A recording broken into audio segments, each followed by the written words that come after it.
Hey, this is Eric Gilbord, and welcome to Sell Your Business for Millions. Today's episode, we're going to be talking about the $4 million identity crisis, navigating the psychology of the exit.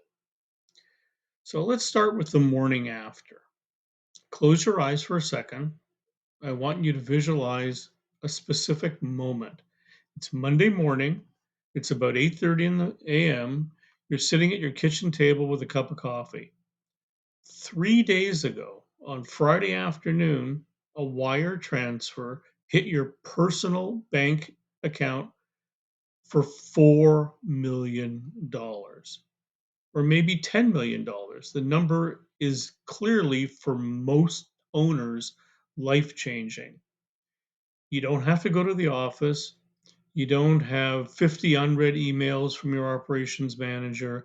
No one is waiting for you to sign off on a budget. You are officially completely free for about 10 minutes. It feels like heaven. And then, for a lot of founders, a crushing weight of what now hits them right in the chest.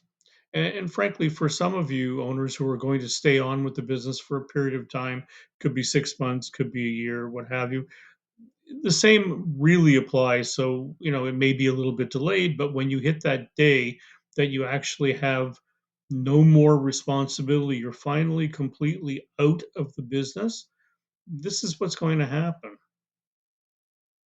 We spend so much time focusing on the price, the EBITDA, the multiples, the legal structures, that we completely ignore the person. Selling your business is one of the most traumatic, exhilarating, and confusing things you're ever going to do. Today, we're talking about the psychology of the exit, how to sell your business without losing your mind, frankly, or your soul. Here's the identity crisis. Let's be real. As founders, our businesses aren't just where we work, they are who we are. When someone asks you at a party, so what do you do? Your answer is usually, I'm the CEO of XYZ company. Your social circle, your daily routine, your sense of winning, it's all tied to that logo. When you sell, that title goes away. You aren't the CEO anymore. You're just a guy or a gal with a big bank account and a heck of a lot of free time. If you don't recognize this identity gap early on, you will subconsciously sabotage your own deal. And I've seen founders get to the 11th hour, legal is done, the money is ready, and suddenly they start picking fights with the buyer. They get offended by a tiny clause in the contract.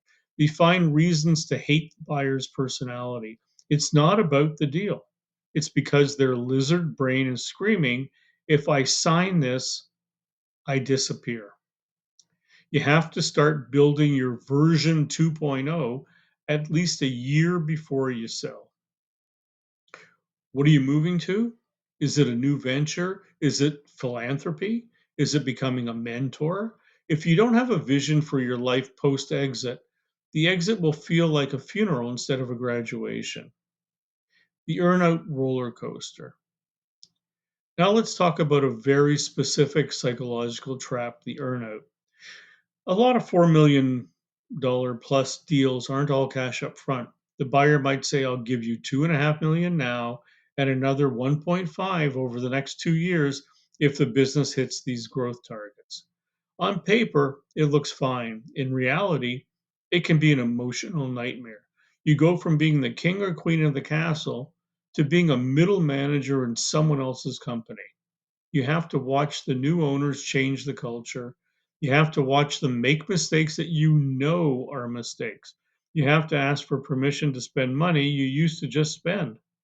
I've seen founders burn out and walk away from millions of dollars in earnouts just because they couldn't stand being an employee in their own building. Before you sign that deal, you need to be brutally honest with yourself. Can you handle someone else driving your baby? If the answer is no, you need to renegotiate a clean break exit. Even if it means a slightly lower price, your mental health is a part of the deal structure. Don't sell your peace of mind for an extra 10% on the top line. How about managing seller's remorse? Then there's the remorse phase. It usually hits about 3 months after the sale. The novelty of the big bank account is worn off. You've taken the big vacation, you bought the car, and now you're bored. You start looking at your old company's LinkedIn page and seeing they've hired new people. You feel like a stranger to your own legacy. To avoid this, you need to define what a successful exit looks like beyond the check. Is it important to you that your employees are taken care of, as it is with most owners? Does the buyer need to keep your brand name for at least 5 years? Do you want a seat on the advisory board so you can still feel connected? Write down your non negotiables before you ever talk to a broker. Most people sell for a number and they regret the sale because of the conditions. If you know what your peace of mind price is, you can walk into negotiations with a level of calm that actually makes the buyer respect you more. A founder who is willing to walk away from a bad deal is a founder who usually gets the deal or the best deal. How about the new beginning and the wrap up? Your homework for this final episode of our starter series is the most important one yet. I want you to take 30 minutes, sit in a quiet space, and write your day after plan, not your year after plan, your day after plan. What are you doing that first Monday? Who are you calling? What does your morning look like when you aren't a CEO? If you can't answer that, you aren't ready to sell yet. We've covered a lot in these 3 episodes. We've talked about firing yourself, fixing your multiples, and preparing your mind for the biggest transition in your life. The road to a $4 million exit isn't just about the business you build, it's about the person you become while building it. I'm Eric Gilbord, and this has been Sell Your Business for Millions. Thank you for listening. Remember, don't just build a business, build an asset, and I'll hopefully see you at the closing table.